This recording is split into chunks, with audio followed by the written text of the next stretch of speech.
first Pokemon theme park opens February 2026 in Tokyo. So it's the first permanent Pokemon theme park, and it has, let's see if it has any other thing. They have a video here. The music's going to get us hit. I turned it down there. It's probably just showing a bunch of animation stuff. I mean, Pokemon is massive, and I've talked about before. If I have heard Pokemon is making it's going to show up at Universal. It is that would be massive. I mean, Pokemon alone, I was doing a little math on this to kind of compare it to the Nintendo to Wizarding World. Pokemon alone makes more money than Harry Potter as a franchise. Before you even get into Nintendo as a whole. That's crazy. And it's like, I've never been into Pokemon or anime, but I recognize how popular they are. And again, it's one of those like cross-generational things where you have people that grew up our ages playing it. Kids play it today. They just came out with a new Pokemon game, I think a couple weeks ago. So it's still a very relevant IP. So I think this will probably be huge in Tokyo.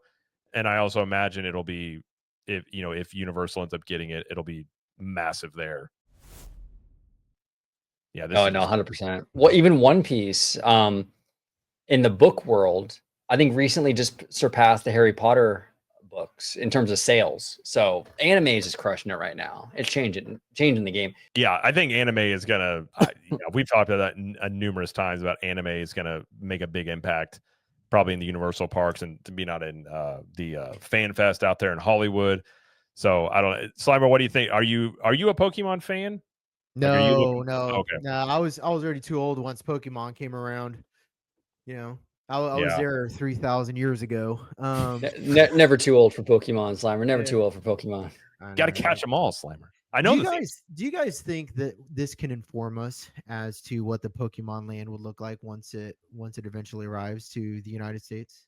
I don't know. I mean, I suppose if there was something there that was like really groundbreaking, they might do it. I guess I'm looking through this article. I don't see anything other than they show a map and it has a Pokemon forest, an entrance plaza, and a sedge town.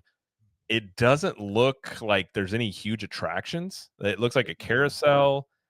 I guess it would just depend on the budget of this park and really, let's see. It says it will feature Pika Pika. I may have got that wrong. Paradise, a ride featuring over 30 electric type of Pokemon. There's a VV Voyage, a carousel, and balloon, as well as balloons where visitors can ride with Eevee. So it doesn't seem like it's got like a ton of attractions. So I think it's probably a very different park than what Universal would do if they were to do it. I would assume. The thing that worries me though is that we don't know the contract information with this, and does it prevent Universal from using these characters? I mean, that's a question because look, for example, the Marvel rights, we talked about that earlier. Right. Like Disney can't utilize those in Florida because of that contract. I don't know the contract for this Pokemon park, but I think it's an interesting question to pose because it could be a contract that limits Universal from doing it. I mean, you know what I'm saying? It could in Japan, I suppose. That would be probably the bigger question is maybe over in Japan, does it? Because I wonder if it would be different for the US. But yeah, I mean, like I said, there's tons of questions. Pokemon's been rumored for years. I don't know where that lies. And really, the people I've talked to, I never have gotten any specifics about it. It seems like it's a never change. Kind of like Zelda. It's like it's rumored to go here, then you hear it pop up here. So until it's announced, I mean, I always say with rumors, it just, you can hope for it, but until it's officially announced or you see a permit pop up, I just always kind of take it with a grain of salt. I think it would be huge for them, but like you're saying, there's lots of questions about all the ownership with it. Would this mess them up in Tokyo or in Japan? But if they were able to get it, I mean, I think it would probably be beyond what we even understand of how big it would be. Oh, it'd be huge. What it would do. I hope they get it. I really do. I want to see what they do with it. Yeah. Skywalker Brian says, think of it as Studio Ghibli park for them, but just Pokemon. All scenic design and hardly rides, but more immersive experiences through, to be honest. Yeah, that's kind of what it would be a different type of park than what we're thinking about for like Disney World and Universal, I think, from looking at that. So, yeah, I mean, maybe it's where you go play Pokemon Go. You can get special characters. I know that was a thing there for a while. I think you're right. I think that my takeaway from this park reveal is that there's a lot of assumptions we made about what a Pokemon park would look like. And I think a lot of them are wrong because I think Pokemon players just want to go play Pokemon. It's simple as that. But they That's a want to good do it in like a dedicated space that's immersive, that makes them feel like they're in the world, but not necessarily riding rides. Does it make sense? Yeah, no, Yeah, absolutely. I guess it definitely would depend on.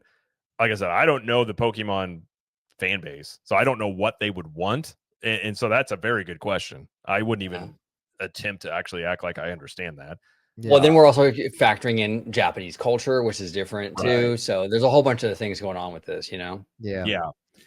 Yeah, I don't know. That's a very good question. I mean, if they're going to put it in the Universal parks, like they're not going to do that type of park that they're doing there. I'm sure they would get panned if they had a park that just had a carousel and a thing here. And they, even if Pokemon fans liked it, I think people would be like, "What the heck is this?"